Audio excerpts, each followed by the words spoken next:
It's me, Greg Walters. I'm here with Art Post and John DiCarlo. It's Friday, March 28th, 2025. Another thrill-packed episode of Post Walters Ask Us Anything, where we usually end up asking each other anything, which is fine. Um, this week, Art, actually, I had some show notes, but I don't know where they're at. Um, what did I see today? A lot of scanning stuff. So, oh wait, well, congratulations though, right, Art? Aren't you doing something with Twain or something like that? Or is that not? Who am I? Yeah, Did I we've see got something? a partnership Print for Pay Hotel with Twain Working Group, Excellent. Well, and that's good. basically the partnership is more about getting the word out to um, people in the MFP industry about the value of having Twain embedded in their MFPs, and we're hoping to roll out in the next month or so a couple of additional videos, more about training salespeople about Twain Direct and the benefits of Twain Direct and how to approach clients with that. At some point in time, we're going to hope that Twain Direct can get embedded directly into MFPs. Oh, But I okay. guess I'm going to push the envelope and see how much we can Well, that's interest we can cool. gather. Well, I'm sure there'll be some. And I think that I also read somewhere that they're doing something with Anthony's over at that other. What's the other consultant place that I'm thinking of? Key Uh, Point. Key Point. yes, Is key that point, them? key point. Yep, Yeah. yep. And they're going to have actually incorporated pay training What does that mean? for I glanced over it quickly. Okay. I can give you a background on it. Just curious. Because I do have some. I remember when that kind of stuff goes by my stream, I make note of it. So that's cool. That's So so it's a cool. so for them it's a certification program for Twain Direct and PDF Raster. You've heard of PDF Yeah, Raster, right? yeah. John, you've heard of PDF Raster, right? No, I Okay. just saw it. I'm on Twain Direct, or I'm sorry, the Twain Working Group's website right now, and I see the intended to be a standard format for storing, transporting, and exchanging scanned documents. Right. Um, yeah, I mean, is PDF, is Adobe making that standard? I'm assuming they are. What PDF PDFR, Raster? yes. That I'm not sure. I think PDF Raster is similar to a group similar to Twain Direct. Huh. Okay. Okay. So what they're doing here is they're going to have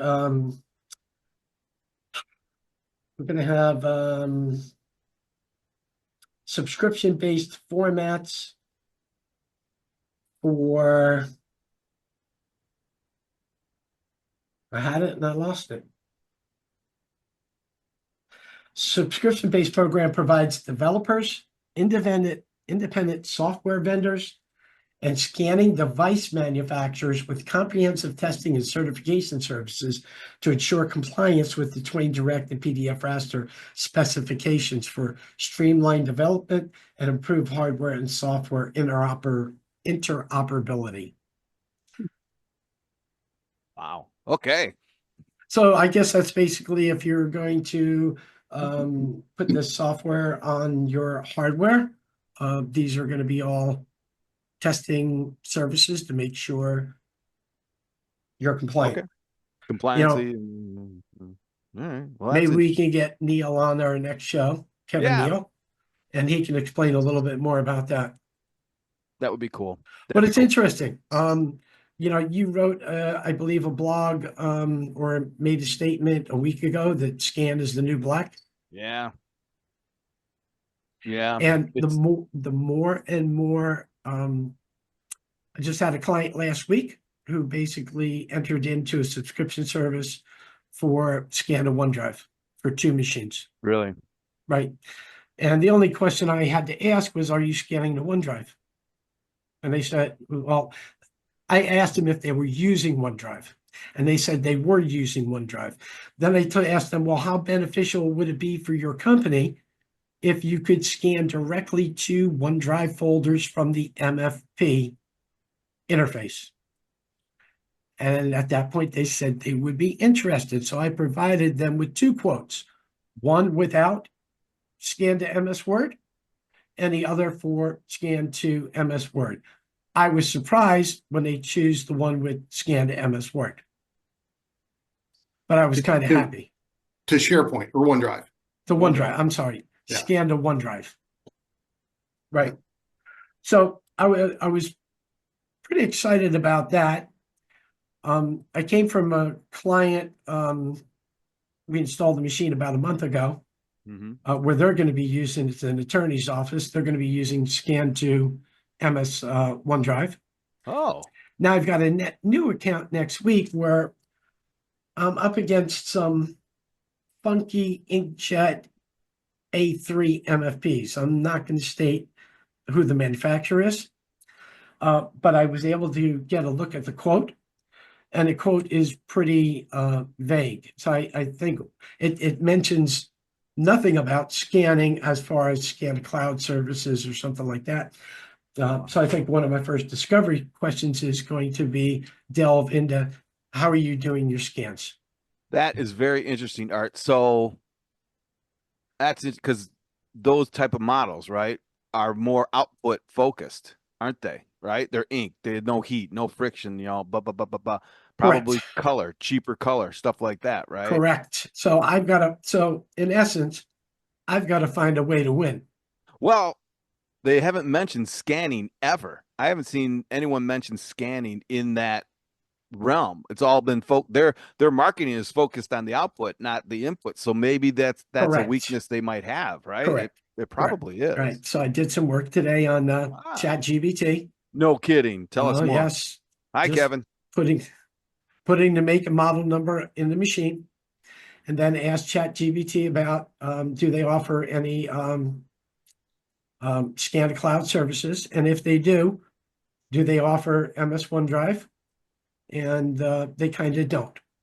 They Okay. kind of don't they have to use a different software with a document. It's a software you got to pay for, a document capture. I'm guessing software. Their whole focus was on the output and the ink, whatever that, And right? the cost per page. Correct. Yeah, cost per page, and never having to refill a cart, whatever that marketing spin was, or what, not spin, but not on the capture side. Correct. Almost willing Now, to get. I know I can't can't match the price, neither for the equipment nor the cost per page. So I'm going to go a different angle. Yeah, right? I think, yeah. And Excellent. I'm glad that you brought up the Chat GPT too.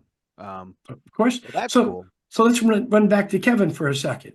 Hi, Kevin. And Kevin can tell us more about what we just spoke about before Boy, he tuned in. you're just ambushing me. You got Greg on the Yeah. left and Art on the right, and like here we go, right? Yeah, well, don't get John upset because we're Yeah. gonna throw him in too. Oh my God, Yeah. we got you all going on.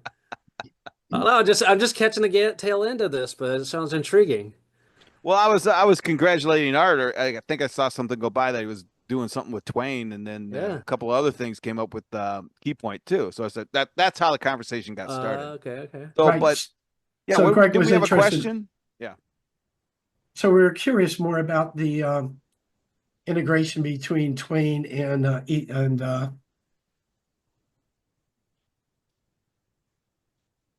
what's the company's name again? We Keypoint. keep forgetting. Keypoint. I always I forget Yeah. that too. So Yeah. Keypoint is a long time. They're an industry market research firm. That's part of their business, Keypoint Intelligence. But they bought a company a long time ago called Buyers Labs. Yep. And Buyers Labs does lab testing and certification. So you guys know them. They do a lot of MFP testing certification. So this announcement was with the Twain Working Group as the Twain Direct specification and software and hardware comes out. We want to make that standard enforced and certified, because even with the Twain Classic for 20 years, it is a standard specification, but people took it and they made versions of their own Twain, and then it became not such a standard. And then so there's different, when we score we have test tools that score the Twain driver and adherence to the spec, because there's maybe 50 different things, and if you check out, then you get a higher score. And what we found was that certain manufacturers and certain ISVs would adhere to the spec more than the other ones, and other ones didn't keep up. So that's not a bad thing. Maybe it still worked, but they weren't using the most current barcode recognition and all this kind of stuff. Yeah, exactly. So it happens, right? So with this, so Buyers Labs, because we've known them for so long and they do such a wonderful job, they can take hardware and software and test it together and certify that this is Twain Direct certified software and Twain Direct certified hardware. And they're very excited about it. We're very excited about it. So we made this partnership official so people can get their machines certified, but they can also get their software certified. So that's what that's all about. A lot of us know them and love them and know they do wonderful jobs. So that's what that was about. Yeah. Well, that's interesting. That's very interesting, actually. I didn't realize that there are different flavors of Twain, but there is. So we've so over the years we're on version 2.5, so it's evolved over the years. And at first it was going fast, 1.1, 2.0, 2.0. Now it's slower evolution because it's solid, it's stable, there's not much to add to it. Right. But nevertheless, there wasn't a need and urgency for some manufacturers to update, but so other ones have found that their ISVs are saying, hey, we need this modern capability. We want the most latest version for support, for less support burden. So I'll sneak peek one manufacturer. So Ambir, they went and updated all their drivers to the latest version because they wanted their ISVs to be compatible. So it's really good to kind of get that out there. And you'll see a lot of news coming out for sure. Yeah. Back up a couple steps. When we say ISV, just for independent, what does that mean? Yeah, independent software vendor. So it just means anybody that's creating a software application. I don't know why we use all these acronyms, XML and IDP. Because we sound cool. ISV. To each other. Yeah, ISV, independent software vendors. It just means creating a software application. All right, well, what's Twain stand for? So that's the old thing. I don't know if it officially doesn't stand for anything. It unofficially, everybody. Come on. No, I'm serious. I think it was, never shall the twain meet. So that's the in between software and hardware, right? So it didn't have a literal meaning for each initial in Twain, but it's been all right. The old wives' tales goes, it's a technology without an interesting name, right? Correct. There you go. It's like, what was it? Icon. I know one name. That's not really it. No. Ford, fix or repair daily. Found on Road Dead, right? Yeah. Hey, don't pick on Ford. Come I on. know. They're the only ones left. So Kevin, I'm going to interrupt while I've got it at the top of my mind, because my mind kind of wanders from time to time, as we all know. I was in a dentist's office yesterday, and they had 16 Fujitsu desktop scanners, right? Yeah. They're using an outside IT company for their IT services and probably managing those scanners. Would there be any type of opportunity there besides selling them the hardware? Most likely because, and I have to assume it's a lot, but 16 scanners in a dentist office it's a big dentist office. It sounds like they're fixing a lot of cavities and a lot of dental reconstructions going on there for sure. So Art, just knowing what I can assume certain things. 16 scanners in a location is a lot in one location, actually, but they're probably USB attached, I would assume, primarily. Yeah. So you're managing the PC, so you have to, the remote people, they dial into the PC that's connected to the scanner, and they'll set the scanner settings, 300 DPI, color, profile, whatever. And they do that one by one for each 16 of those scanners. Okay, so that's the traditional way. But what's probably not happening, they don't have the centralized settings where they could set up one profile and then push it out to all 16 and manage them centrally. So, and they're probably using a desktop application, like you install Windows. So you're buying the Windows operating system. If they had a web application with centralized management, which Fujitsu does have through their own technology, like they have this thing called NX Manager, which is a centralized server, and they can make a web application, or Twain Direct can be compatible with their scanners. They're part of the Twain Working Group as a member company. So if you had a centralized control system that uses a web application, then that outsourced IT department just manages the one web application and with centralized settings. So more convenient for the IT outsource company, but it's also probably more cost effective for the dentist's office too, because they don't have all those PCs and pay for the maintenance of those PCs. And they can use, well, they won't need PCs, but if they wanted to use a different operating system, right? If they wanted to use their tablets to scan, then you could just have a tablet that interfaces with the application. And so they can make the architecture better, is what I'm saying. Right. I can guess that every time I go somewhere, they have old-fashioned architecture. And when I mean old-fashioned, it's the current way you do things. USB attached scanners, it still happens all the time. Right. Yes. That's fun, but there's a better way, and people just kind of can't imagine it. But it's here. Interesting. So all these scanners are feeding into their one, I guess, healthcare software. Yeah, exactly. They'll have some kind of dental software package that they have, and they probably have a server in the back office somewhere, or maybe this outdoor, it has a cloud, EMR dental kind of Right. system.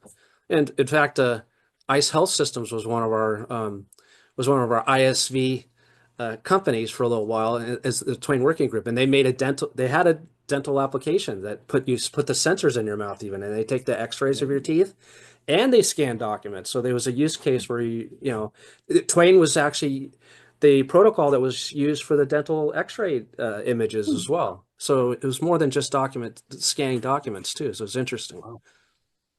Yeah. That's cool. All right. Thanks for that. I appreciate it. Yeah. Wow.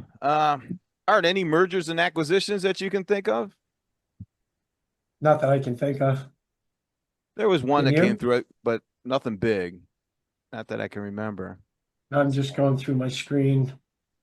Yeah, if there was, I didn't catch it. Do you want to talk about artificial intelligence? Hey, can I just mention news? Art had news too. I don't know if you guys got to it, but his website's got some attention too with Twain. And that was the first thing we mentioned. Okay.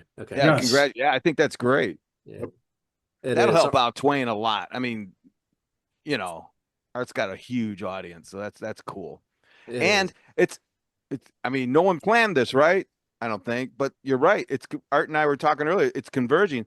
The need for scanning is bubbling up from the demand side. Yeah. Maybe not even bubbling up. It may be surging up.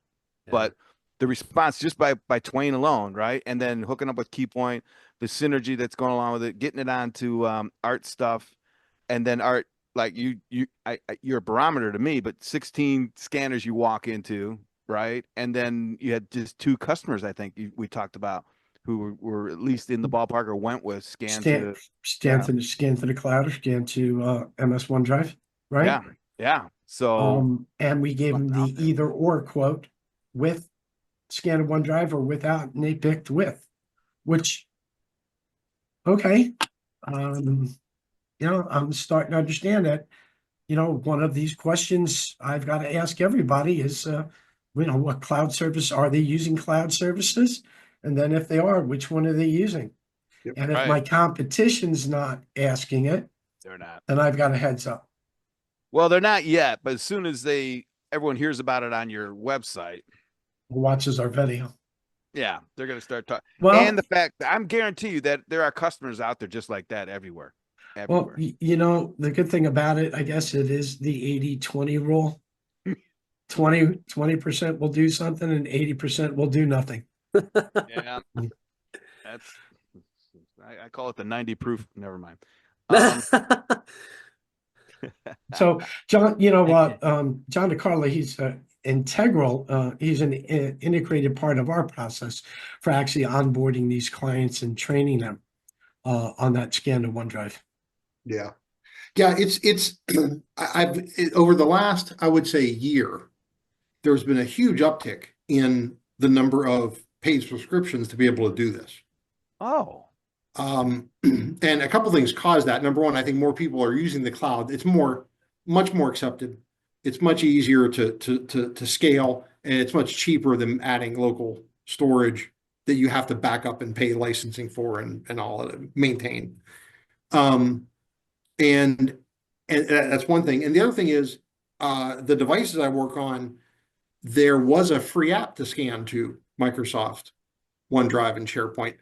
But because of changes Microsoft made last year in security requirements, that app no longer works reliably. So first thing I do when I get a service call mostly is, hey, I can't scan anymore to OneDrive. Well, yeah, Microsoft changed their stuff. It was a free application. What do you want? But I have a great solution for you. It works with the latest two-factor authentication and the latest encryption and all this other stuff. And it does. And it works really well. Once it's installed and set up, it's pretty much seamless. And the communication happens directly from the panel to the cloud. yeah. So it's a cool thing. It offers OCR capability, scan to Word, scan to Excel, scan to searchable PDF. It does, all the, common, blank page dropout, mixed size scanning, just the basic stuff. It's not, but it lets you browse the folder structure in the cloud in, all the popular storage. You can browse it from the console? Yes. Yes. Yeah, that's crazy. huh? OneDrive, SharePoint, Dropbox, Box.net, and Google Drive. So you can pick a place to go, or you can just make a button that goes one place and you make 5-10 different buttons. Yeah. It's That's easy. that's awesome. That it just extends. It's like in that case, your OneDrive and your SharePoint environment. It just extends it to the panel, like directly to the panel. That's awesome. Yes. Yeah. Yeah, and there's less missing documents, because if you're scanning to a folder, you got to remember to put it somewhere, and that never happens. That happens sometimes. And then on the way doesn't back happen. to your desk, you get 10 download other a- things to do, and and you never remember it. Then you're like, well, what do I name it? I don't know. It has this big long number on it. It creates its own name. Yeah. I love it, John. I love that. I wrote a blog years ago, and after the video is posted, I'll post the. It's called the new F word. It was the F word is no folder zone, because that drives me crazy. Scan to a everybody says scan to a folder, scan to a folder, scan to a folder. Okay, cool. You scan to a folder, all your stuff's there. How do you know where it goes and what happens to it? And there's no permissions to it. So to pick the folder that you want to go to, yeah, it's much less error prone. Or to pick a profile button that goes there always consistently to that same location. Yep. Yeah. That is almost unstructured, right? Yeah. Right? It's kind of unstructured. It is. All right. It is. I agree. I was on a call today with a bunch of muckety bucks in the healthcare. I mean, big Mount Sinai IT AI stuff. Mm-hmm. And somebody said something I heard that I've been thinking, says, well, we're using AI. It doesn't care if it's structured or not. To the data, right? And I know you guys have been hearing about how, well, your AI is only going to be as good as your data is. And this guy was like, no, the AI can take unstructured data and it becomes structured. Mm-hmm. Yep. And so and we're not talking, this is just an LLM, not even a big whiz bang algorithm, cool, mystery machine in the sky. It's an LLM that will be able to do that. You throw that on a scan, right? That's a problem that we all have. And it doesn't matter if I download an image from the web, sometimes it goes to my downloads, unless I saved another file before that into another folder. Then it went into that folder, and then I can never, ever find it. It's my hard drive is just like everyone else's, unstructured. Throw some AI at it, and it should, doesn't matter if it's unstructured back there, because it's going to come to me structured. Yep. But very interesting. So like a little piece of AI on your scanning side would take care of a lot of different things like that, right? And this is on by the way, the healthcare and the medical side is still a cluster, right? Yeah. These guys, if they're using COBOL, they're using COBOL. And each clinic, each hospital, each health network are all using different things. Even if they've got the same thing, it's still different. So the the conversation was, how are we going to make healthcare better? And all right, I mean, I don't even want, I mean, it was just, it's mind, you guys know, it's mind blowing how bad it is on the technology side. And, you know, we're not talking widgets and cassette recorders. We're talking people's lives and health and x-rays and cancer diagnosis, all that stuff, right? If you get something wrong there, someone might die. One of my sales managers, I think at Icon says, you know, listen, we're just selling copiers. If we don't deliver on time, no one's going to die. That's right. Good point. All right. Well, that made me, you know, It's not all life or right. death, but Yeah. maybe sometimes it could be. Yeah, but yeah, I know. Later. But anyway, so it's real interesting to hear that subject come up. That was cool. Mhm. Here I got something interesting. DocuSign, right? We talked about it, I think, a couple weeks ago, or maybe longer. Someone invented a DocuSign with AI. It took them 3 minutes, and it does exactly what DocuSign does, right? So You mentioned that, yes. that's the aside. So, but you guys know what's going on with all these Teslas, right? They're getting keyed, and people are doing that, and these people who do it don't know that the Teslas have 24 cameras on all the time. I heard that. Yeah. Yeah. Well, there's a film running around now of a Tesla in the road driving at a stop sign, stops. Some lady gets out of the car in front of him, comes up to him and starts keying the car and then walks away. Whoa. Ends up, she's the wife of a DocuSign engineer. And Wow. in this world, I mean, people knew that in like 20 minutes after it hit the internet. They knew who she was, where she, you know, her income. She's a millionaire. I mean, this is just crazy stuff. So, and when I hear this, like, yeah, and then I saw DocuSign, I go, uh-oh, what's this? But just a little point of interest on the whole, how everything molds and meshes together, right? Yeah. It does. The way they process documents and the way they use facial recognition, it's all computer vision and pattern recognition. But you have supercomputers that could do all that stuff, and you train the model. So yeah, it is very much related, Greg. You know, Yeah. it's applying it to different sorts of images, but they probably did facial recognition on that person that got out of the car. That's exactly what it was. Yeah, and then the DocuSign is probably taking, you know, doing a DNA and doing computer vision on the document structure itself. So Yeah. it's same concept, just different media types, you Different know? application too. Yeah. Mhm, And mhm. I'll start in this. So this week I attended a you'll love this one, Art. A training set, not a training set. How LLMs can help you sell more copiers. That might have been it in that it's not literally, but in that realm, right? So I said, okay, I want to check this out. Okay. I didn't realize it until I got it's a half hour. I go, oh, well, how much are they going to tell you in a half hour? Probably not that much, which is fine. But it was literally 17 minutes of introduction, 13 minutes of sales. And they were selling the CRM, not the LLM, and how the AI in the background will help you do whatever you want to do. Right? There was no tactical nothing. It was, and I swear to God, you could have taken the AI out of the conversation, and it would have Right. been the same one 2 years ago. The Right. same one. It's like, you know, this is how you enter a lead. This is how all that stuff. I was extremely disappointed. At one point, then I'm thinking, I think there were like 75 people on it. Really? Like, are you kidding me? Yeah. I hope And you cut and pasted all the email addresses no, I didn't. because we have something to teach them. Dude, I was like, are you kidding? And they, you know, we are not naming the person because everyone here Of knows them. course. All right. And they're good. They're very well perceived in the industry, but they are missing the boat on this and teaching other people that they're going down the wrong hole. So somehow we got to capitalize that and save these salespeople. And you know, there were questions, and it's all the same stuff, guys. You know, this like, well, how can I make AI help my CRM work better? Oh, this is what you can do. You can, go out and create an API and do this and that, and then it's like, dude, Your CRM should only work as just as good as your salespeople. right. Ooh, that's good, Art. It's good. Mhm. Make a bumper sticker out of that. There you go.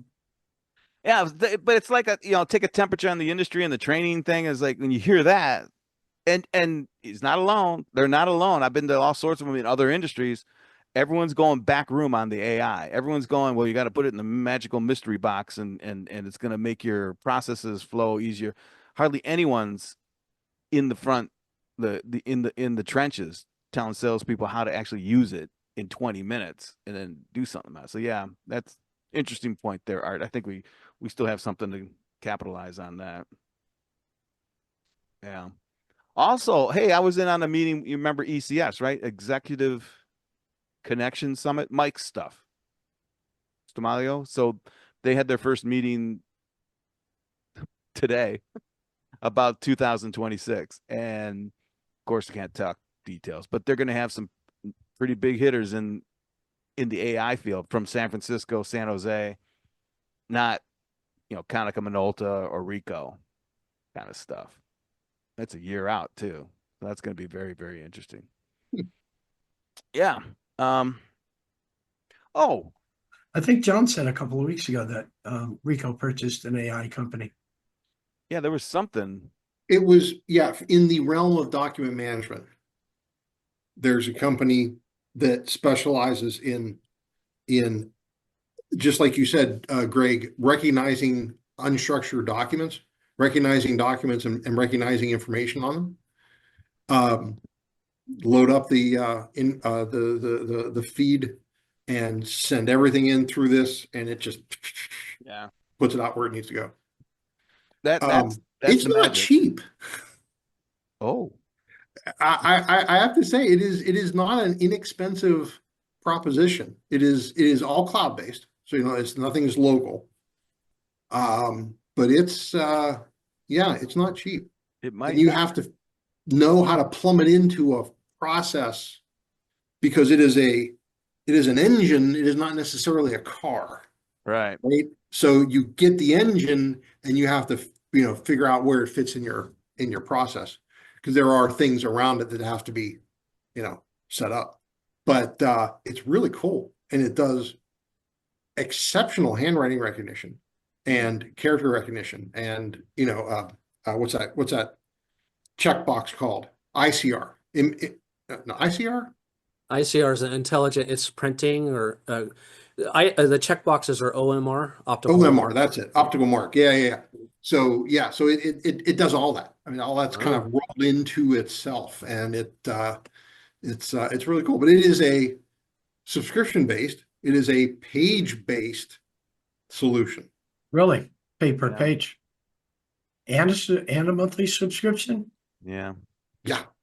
Oh, wow. It's got to be good. I mean, if it's a typical mod, they're paying for tokens. That's the whole thing. So, yeah. Interesting. It's interesting because Ricoh has a scanning devices, and they bought DocuWare years ago, right? So they have document management, but they never had capture software. So it sounds like that fits the need in their portfolio to have scan, capture, and then store. Right. Yeah, Ricoh always relied on third-party companies for their front ends, for their scan capture stuff. They came out with their own. It's okay.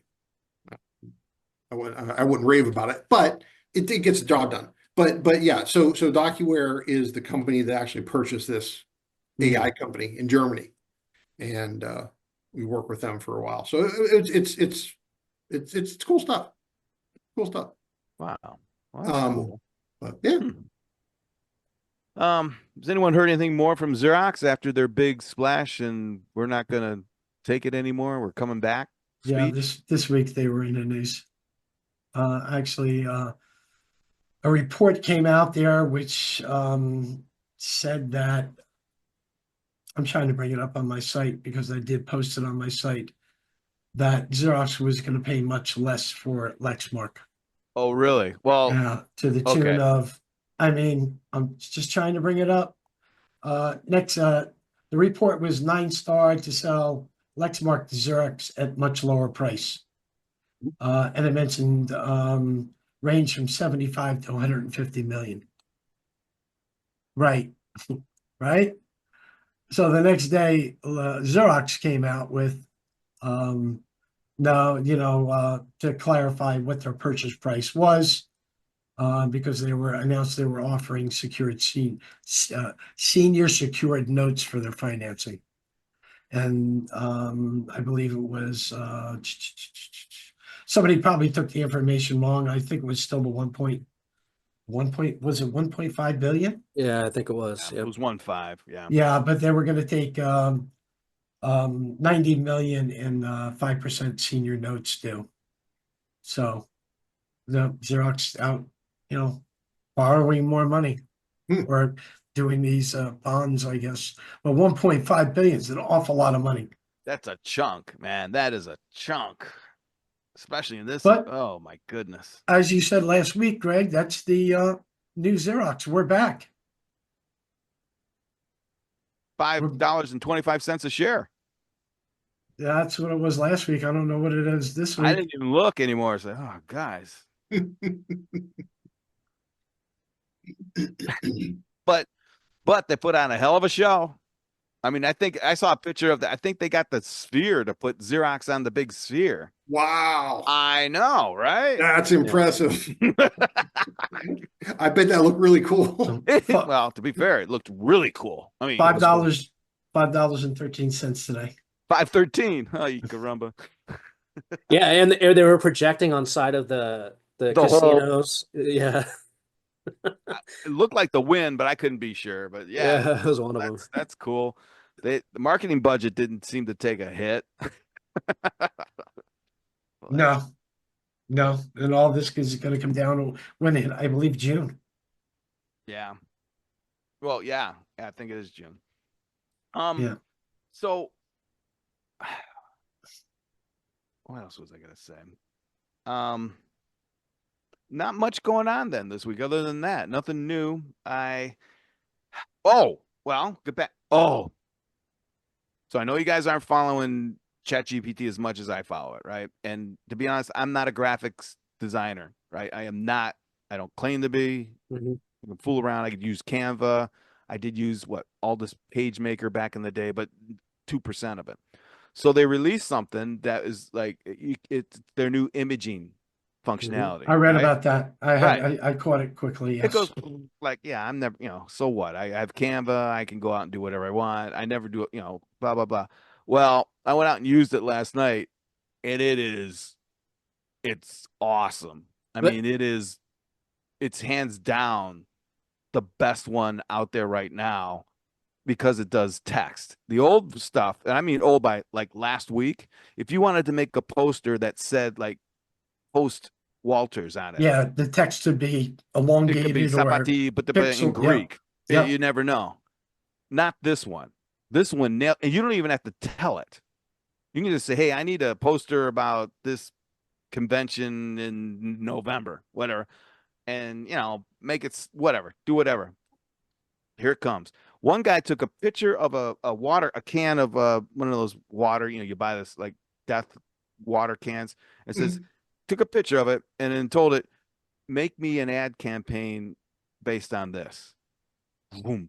Put it in the girl's hand on the beach, got all the text right on the can, and it looked good. It didn't, there was, I was shocked. So I'm playing around with it and doing realistic photos. The headshots and the people shots, they're on. The hands look like real hands now. Wow. And that's at $20 a month. So Canva, yeah, this is what happens. So I was going to mention that. I was going to mention a story related to that image generation capability that came out. Did you see what Sam Altman said? He said this new image generation thing is melting our GPUs, like Everyone's literally. Oh, really? Everyone's using it. So somehow they're gonna have to scale back on it or something. It's funny you say that because they've already put some quote guardrails in. If you try and use what's perceived as someone else's face or something, there's some stoppers now. Just 24, 72 hours ago, anything goes. Anything went. You could have done anything. That's neat.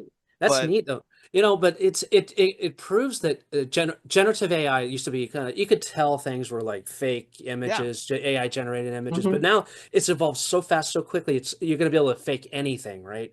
I mean, we were getting there almost already, but this is like amazing. And consumers, $20 a month, right? $20 a month, consumers. Oh my God. Anyone can do it at the kitchen table. Yeah. That's it. So I was thinking now, just as an example, not to put shade on, but Impact Networking, right? Great copier dealership in Chicago. IT guys, they started to market their own stuff. They started market, and then their internal marketing department grew from 2 to 3 to 5 to 12 to whatever, and then they started to offer those marketing services to their customers, which is Right. brilliant. Wow. I'd love Genius. that. Yeah, they don't need to do that anymore Yeah. because Yeah.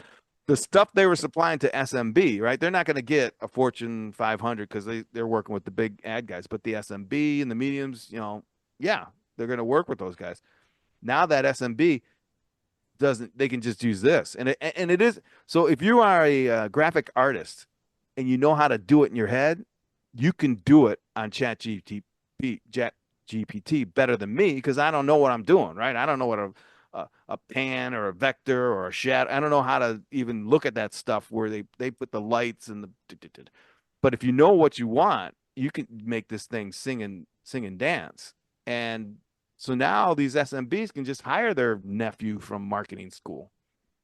And Yeah. you And know, prompt it the right way. You know, they yep, know, yeah. Yeah. Do a yep, shadow, a vector, whatever you might call it, right? But right. they know how to use the software the proper way, and then you can get a good outcome. That's It crazy. is Yeah. it's mind blowing. You don't even, so I understand what you're saying, but you don't have to know how to use the software. Yeah. You just know how to, Exactly. take the photo. I want a photo Yeah. of a train, the sunset, the angle is this, my f-stop is that, my thingamajigger is whatchamahoozers, Yeah. boom, boom, boom, boom, boom, all the things that those photographer guys know that they Yeah. learned in class, and boom, there it is. And then okay, and then the other thing, well, that's not exactly right, but that was another thing. It holds it, right? In the old days, whenever you did a reiteration, it changed the whole thing. So you could have said, make his smile a little less smiley, and it would give you a whole new image. Now I don't know what they call it, congruency or it sticks, right? The master image sticks to where you can just change things in that image without rechanging the whole image, that's huge. That is, yeah. That's huge. So I was on a call, I think it was Wednesday, with a bunch of creatives from, they're all over the world. These guys they're creatives. They work for Coca-Cola and stuff like that, and they are just going bananas on this, just absolutely. And then, well, this is gonna put a lot of people out of work. Yes, it is. Yes, it is. There's all sorts of sticky issues in this, but the good ones, the guys who really know what they're doing, they said this is great, right? Because now they can see they can do stuff that would take them weeks. And I've had many people, this would have taken me 2 weeks to do. It took me an hour. Mm-hmm. Yeah, that's impressive. It multiplies talent exponentially. It is. What is it? A force multiplier. It's not a reduction. It's a There you multiplier. It really is. And then if you just take that same basic mentality and shift it into business process, holy smokes, right? Interesting. Yeah. If you've got a creative mind combined with AI, you can Actually, work wonders. You need to create. This is what's so cool about AI right now, is it's not blowing away being humanity. It's what is it? It's giving us the chance to be more human because we have to actually think about stuff like that. That's So, human. speaking about humans, did you catch my blog last week about humanoids? Oh yeah, they'll repair the copy machines. Yeah, When will that was the great. average American Robots be able fixing to robots. Yes. Yeah, I caught it. I whipped up a rebuttal real quick. No, I think this was my That was my great. second one. Yeah. I think I you can see remember it here. I love it. Fold laundry, dishwasher, what's possible right now, Roombas, smart assistants, early humanoid prototypes. What's holding it back? Dexterity, battery life, affordability, reliability, and safety. But here is the most important one. What happens when mass market is achieved? Mm-hmm. Who's going to dominate the robot maintenance service? So the robots need to be maintained, right? Oh, Well, yeah. Art, you made a really good obsolescence. point. You made a great point. Go on. I hope you hit it. You made a good point. Go on. We'll go on. These should just be the next level of providers. I think that your what is the barrier was the business model. Well, So correct. The the planned thing I got out of obsolescence. it was, yeah, it might be technical feasible to have a robot fix a robot, but that is going up against the business model, which it is. It's like, oh, okay. They're not going to give that up. I don't think immediately. right? So the revenue model is to have repair service locations, dealers, and things like that. Well, and I agree with you on that one, Art. I think they're not going to do it, but I think any dealer that is forward thinking, yeah, go sell your water, go sell your EV things, maybe even do these widescreen, big screen at the stadium screens, but you should be knocking on the Android's door right now. That's correct. I mean, Absolutely. because those Android builders don't have a model. They don't have a channel. The closest thing they're going to get is the automobile channel. But and they may end up there, but right now, knock on their door and say, listen, I got this, I got that, we can do this. We you guys need a channel. Because there's someone somewhere selling them for 13, 14 grand right now. Not yet, but when it hits, it's going to be huge. Right. Huge. So we're So- talking 2030 to 2040. Probably somewhere 2035 mass market.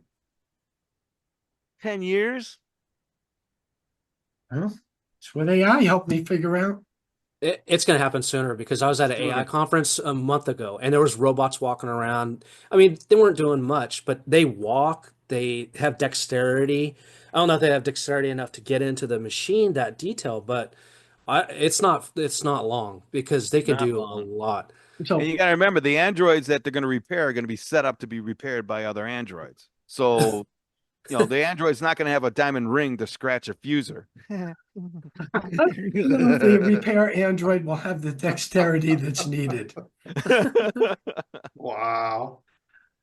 So here's but by 2030, we can see basic versions entering early adopter homes, probably extremely high-end homes, by 2040 mass market, so 15 years. Yeah. No, So, I think it sooner. happened. I don't know if It'll I'll happen be faster. around. I think Mr. gonna be DiCarlo tough. will be around. That's the other side. The health industry is going to bite down on AI. We're all going to live forever. Yeah. Well, yeah, well, transplant my brain, please. Dude, there's another company. I wrote about it last week. They're building neurons.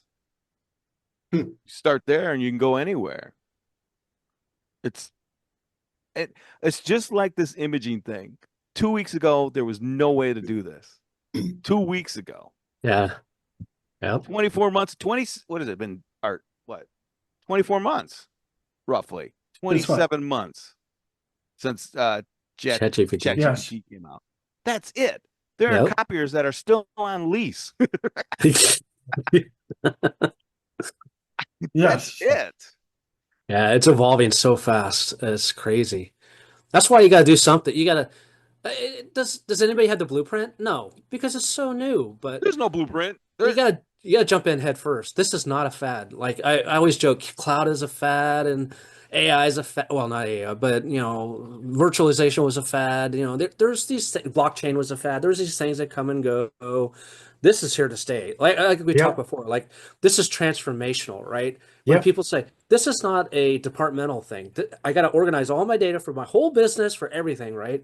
This is the thing I have to do. I have to do it. So you got to get involved. You got to do something. You can't wait around. You got to do anything. Yeah, exactly. And again, you know what? You're not going to be wrong. You're only wrong if you don't do something. That's a good By point. not taking action, then that's wrong. But waiting around and the perfect plan and consulting people right now, I wouldn't even go there, right? I would have a consulting plan to organize my data and then roll it out. But if anybody, these big companies come in and say, "Hey, this is your end game with AI," right? They're still figuring it out too. So I would say and that's where I was going to go. I got this little NVIDIA. You can't see it. It's an NVIDIA developers kit. Oh, It's wow. it's a little GPU and everything. I put an LLM on here. Uh-huh. Like it runs an LLM model. It has a private GPU. It screams. It's fast. It's secure. It's just a developer's kit. But this is a little board you could put into machines or robots or whatever. You could train it. It has a language model on there. You can make it do things. So we're messing around with stuff like that. So, and we're amazed too. Like out of the box, it does so much. And then just imagine if you refine it with your own data. Yeah. Then there you go. That's the heartbeat of your whole like strategy and your whole business and what you do and how you can make smart machines, you know. So it's incredibly, yeah, and you could do all kinds of creative and interesting things. I believe the copier industry Absolutely. can fix their issues with the aging technician space in Yeah. 15 years. We can all have robots go in and fix the copiers. Yeah. I just had to put that one in there. There was news of HP too. They announced quantum encryption on their machines. Yes, Yeah. came out last week. Yeah. Yeah, for enterprise printers. Okay. What does that mean? That means that the machine's just sitting there and it's like a honeypot because it never gets updated, it gets neglected on the network. Somebody puts it on the network and it's just hanging out there, right? Okay. Okay. So this is prime for attack for people to come in through the copy machine that's never updated, doesn't have security updates often, like a desktop computer was, because you're on it all the time. Okay. Okay. So these things get brute force attacks, and because they use very poor or they don't use encryption in the past, you could just hack them all day long. So quantum encryption means that you use an algorithm that you could stick a supercomputer on it and still can't break the encryption algorithm on it. So it's got longer bit. I don't know the exact detail, but it uses like very sophisticated mathematics and What are formulas. they encrypting? What's being encrypted? The data on the machine, I think. Like at the ROM level, the burnt in data, or we're not John- talking about John So, Art- print streams. We spoke a little bit about this last week, and basically they said by 2026 all of their printers will have that quantum stuff embedded in their printers. So it's probably on a ROM chip, correct? Yeah, I think so. I think what they're talking about is the device itself is not a quantum computer. No, It's not using qubits to it is resistant to a quantum computer's brute force attack. That's right. Correct? That's the Okay. thing. Yes. Yeah, it's So- not like a supercomputer. It's just No, it's just a really, really long bit length of encryption. The key is probably, I mean, their SSL is 128 bits, the 256 bits, 512, a 1024, 2048. If you go beyond that, then it's, 10,000 bits length key would be really, really hard to crack. Okay. Okay. So So- John, would SMBs care about that? No. Right. Just basically enterprise, Iran might care Yeah, about it would be government. federal government. Federal government would adopt it as a standard. Eventually, if you want to, sell into the federal government, you have to meet that standard. So the manufacturers are going to have to, when one comes out with it, the other person is going to come out with it. It's going to be I mean, it's good. I would say that, more security is better. And the processors will be fast enough to work with it because encryption adds overhead. Right. So you have to, you have to in lockstep with the speed of the processor, have to work with that. So yeah, it's fine. But I mean, you are much more likely to find information sitting on the exit tray than on the hard drive. Which one are you going to go for? Or in your signal. Exit tray. Exactly. Exactly. Exit tray in the pocket, away it goes. They're all, and it's every manufacturer has its own security hardening process and their own team of people. When something new comes out, it's they're devising fixes for it and stuff. But for the most part, if you keep all the ports closed as you don't need, and you update the firmware, they're fine. Right. No. So Greg, when you going back to Michigan? Middle of April, pretty soon. I think we're down to double-digit numbers of days. That's a good thing, Yeah, it'll be nice by the time we get back up there. It'll be cool. right? It, John, you know how it is. It gets hot down here. Yeah, I guess so. John, any plans for next week? Next week, I'm going to be in your neck of the woods, Art. Really? Yes. I'm going to visit a customer. We're actually doing a document management rollout. They nice. signed a couple weeks ago, so that's good. We're going to do it's the kind of the kickoff meeting. I'm gonna be there. I'm gonna be doing a phone install the next day. Yeah. How about you, Kevin? Anything good? So yeah, Monday through Wednesday is the AIM Global Summit in Atlanta. So there'll be about 400 information managers there. We'll Wow. talking about AI and LLMs and collecting data for AI. I think mostly is going to be the topic. So yeah. Yeah, it's everywhere. Yeah, sounds cool. Art, what do you got going? Appointments.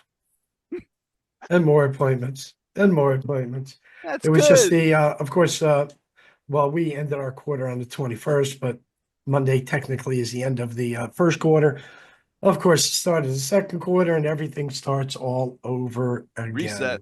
Reset. You're like Yeah, Lucas. I'm getting tired. Let's see, 45 years and 4 quarters would make how many quarters? I was told there would be no 180 math. quarters. Very Holy good, shit. John.